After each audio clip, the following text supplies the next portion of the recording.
Hello guys, welcome to my channel as a Pharma study. আজকে আমরা NSA আইডির যে ক্লাসিফিকেশান দেখেছিলাম আগের দিন, আর আজকে আমরা সেই ক্লাসিফিকেশনের একটা ড্রাগ তার সম্বন্ধে আলোচনা করব, এবং সেটা হচ্ছে অ্যাসপ্রিন। তো আজকে আমরা অ্যাসপ্রিনের কেমিক্যাল নেম, স্ট্রাকচার, তার ফিজিক্যাল কেমিক্যাল প্রপার্টিজ, ইউজেস, এগুলো নিয়ে সমস্ত কিছু ডিটেলসে পড়ব।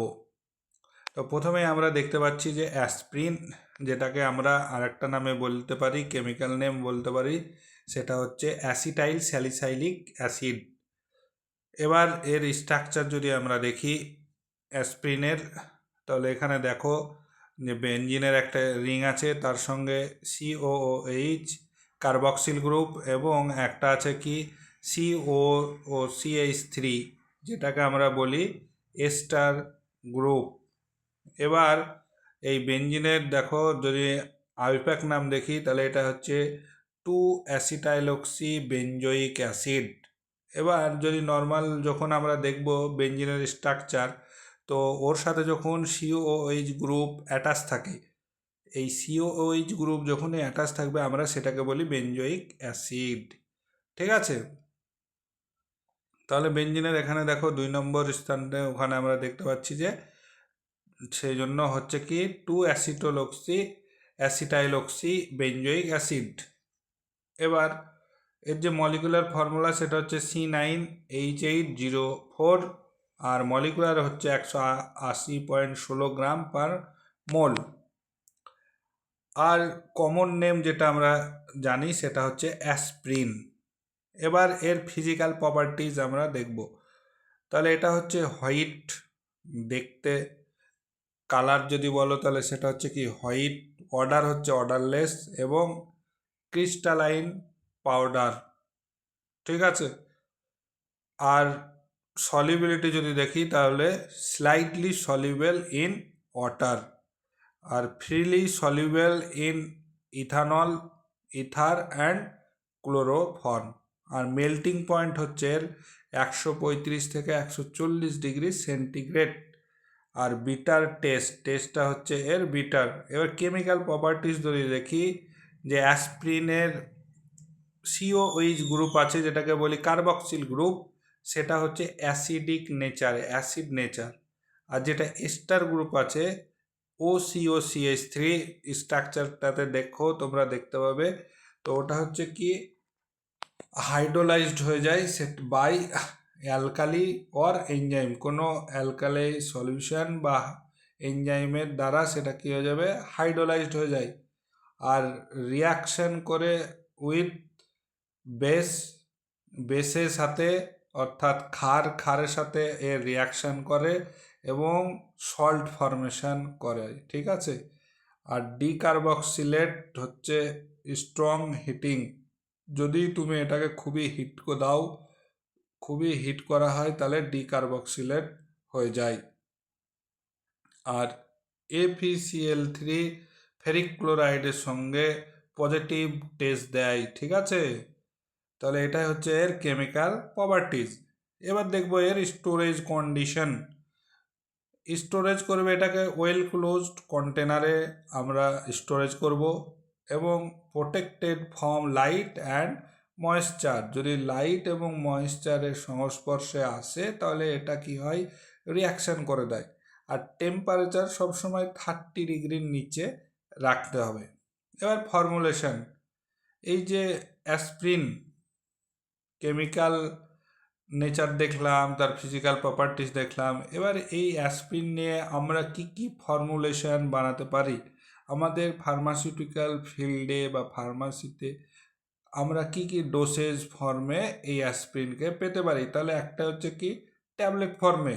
এবার ট্যাবলেটের আবার ভাগ থাকে, dispersible tablet, enteric coated tablet, chewable tablets, effervescent tablets. তো এই সমস্ত ট্যাবলেটকে ফর্মে আমরা অ্যাসপ্রিনকে ইউজ করতে পারি। আর একটা হচ্ছে কি সিরাপ, অ্যাসপ্রিন সিরাপও হয়। ঠিক আছে, আর একটা হচ্ছে সাপোজিটরিজ।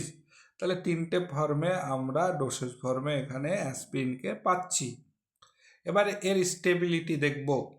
তাহলে অ্যাসপ্রিন যেহেতু আগে আমরা যখন ওর ফিজিক্যাল বা কেমিক্যাল নেচার পড়ছিলাম তখন দেখছিলাম যে কোনো একটা বেসের সঙ্গে অ্যাসপ্রিন কিন্তু রিয়াকশান করে এবং কি ফর্ম করছে দেখছিলাম ওখানে সল্ট ফর্ম করে। তো অ্যাসপ্রিন কি হয়, হাইড্রোলাইজড হয়ে যায় H2 এর দিলে, বা H2ও জানি আমরা কি একটা অ্যালকালি বা অ্যালকালাইন সলিউশন। তো আমাদের এই H2ও যখন দেব তখন অ্যাসপ্রিন রিয়াকশান করবে এবং হাইড্রোলাইজড হবে, এবং হাইড্রোলাইজড হলে তৈরি করে স্যালিসাইলিক অ্যাসিড, আর একটা হচ্ছে অ্যাসিটিক অ্যাসিড। তো পরীক্ষার সময় অনেক সময় দেয় কোশ্চেন যে অ্যাসপ্রিন হাইড্রোলাইজড হলে কি ফর্মেশন করে বা কি তৈরি হয়, তাহলে সেটা হচ্ছে স্যালিসাইলিক অ্যাসিড এবং অ্যাসিটিক অ্যাসিড। তো এখানে রিয়াকশানটা করে দেওয়া আছে, দেখো অ্যাসপ্রিন H2 এর সঙ্গে রিয়াকশান করছে এবং রিয়াকশান করে ফর্মেশন করছে স্যালিসাইলিক অ্যাসিড এবং তার সঙ্গে তৈরি হচ্ছে অ্যাসিটিক অ্যাসিড। তাহলে এটাই ছিল ওর স্টেবিলিটি। এবার ইউজেস, এই যে অ্যাসপ্রিন একটা নন স্টেরয়েডিয়াল অ্যান্টি ইনফ্ল্যামেটরি ড্রাগ, তো এর কি কি ইউজেস, কি কি ক্ষেত্রে আমরা ইউজ করতে পারি, এর কি কি ফার্মাকোলজিক্যাল অ্যাকশন আছে, এবার এগুলো একটু জেনে নেব। তাহলে যেহেতু অ্যাসপ্রিন একটা কি অ্যানালজেসিক অ্যাক্টিভিটি শো করবে, তাহলে আমাদের অ্যানালজেসিক অ্যাক্টিভিটি মানে কি, রিলিফ দিবে পেন থেকে। আর একটা হচ্ছে অ্যান্টিপাইরেটিক অ্যাক্টিভিটি, অ্যান্টিপাইরেটিক মানে রিডিউস ফিভার, ফিভার কমিয়ে দেবে। আর অ্যান্টি ইনফ্ল্যামেটরি অ্যাক্টিভিটি মানে কোনো জায়গায় ধরে নাও ফুলে যাওয়া বা প্রদাহ হচ্ছে, সেটাকে আমরা কি বলি, সেটা হচ্ছে ইনফ্লামেশন। তো সেখান থেকে আমাদের অ্যান্টি ইনফ্ল্যামেটরি ড্রাগ হিসাবে অ্যাসপ্রিন ইউজ করা হয়, যেমন রিউম্যাটয়েড আর্থারাইটিস, অস্টিও আর্থারাইটিস, এই ক্ষেত্রে ইউজ করা হয়।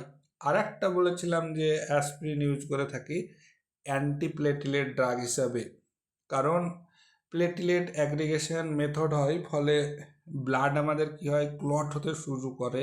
এবার ব্লাড যদি ক্লট হয় তাহলে ব্লাড ঠিক হয়ে যায়, তখন আমাদের অনেক সময় কি হয়, যখন মায়োকার্ডিয়াল ইনফ্রাকশন বা স্ট্রোক হয় না, তখন আমাদের ব্লাড ক্লট হওয়ার সম্ভাবনা থাকে। তো সেই জন্য অ্যান্টিপ্লেটিলেট ড্রাগ হিসাবে আমরা অ্যাসপ্রিনকে ইউজ করতে থাকি। আর কিছু প্রি অপারেটিভ বা পোস্ট অপারেটিভ কন্ডিশনে আমরা ইউজ করি। এবার এর ব্র্যান্ড নেম, কী কী ব্র্যান্ড নেম মার্কেটে অ্যাভেলেবেল আছে অ্যাসপ্রিনের, তো সেগুলো দেখো, ইকোস্প্রিন, ডিসপ্রিন, অ্যাসপ্রিন এভি, তারপরে অ্যাসকার্ড, অ্যাসপিলেট। তো এগুলো হচ্ছে অ্যাসপ্রিনের ব্র্যান্ড নেম, অনেকগুলো ব্র্যান্ড নেম আছে, এগুলো দেখে নেবে। আর আমরা দেখব এর মেকানিজম অফ অ্যাকশন, যে কিভাবে কাজ করে। যেহেতু আগের দিনই বলেছিলাম যে সমস্ত এনএসআইডি যেগুলো আছে সেগুলো কি করে, আর্কিডোনিক অ্যাসিড থেকে কি তৈরি, প্রোস্টাগ্ল্যান্ডিন। এবার ওখানে একটা এনজাইম থাকে যেটার নাম ছিল আমাদের কি, কক্সন এবং কক্স 2। তাহলে কক্সন আর কক্স 2 এইটাকে কি করে, ইনহিবিট করে। তাহলে প্রোস্টাগ্ল্যান্ডিন সিনথেসিস আমাদের কি হয়ে যাবে, কমে যাবে, বা থ্রম্বক্সিন কমে যাবে প্রোডাকশান। তখনই আমাদের ইনফ্লামেশন বা প্রদাহ থেকে আমরা পেন সেন্সেশন থেকে রক্ষা পাবো। তাহলে এখানে লেখা আছে দেখো, মেকানিজম অফ অ্যাকশন, কক্স 2কে ইনহিবিট করে, প্রোস্টাগ্ল্যান্ডিন সিনথেসিস কমে গেল, ফলে কি হয়, পেন সেন্সেশন কমে যাবে। রেজাল্ট কি লেখা আছে, লিখে দেওয়া আছে দেখো, পেন কমে গেল, ফিভার কমে গেল এবং ইনফ্লামেশন কমে যায়। আর একটা হচ্ছে প্লেটলেট অ্যাগ্রিগেশন কমে যায়।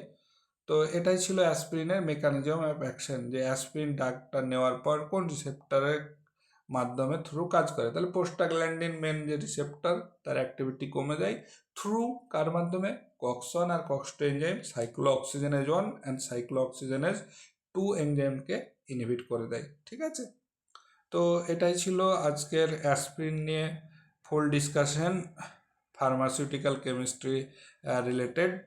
যদি তোমাদের চ্যানেলটা ভালো লাগে তো তোমরা সাবস্ক্রাইব করো আর তোমাদের বন্ধুদের মধ্যে শেয়ার করো। আজকের জন্য এইটুকুই, থ্যাংক ইউ।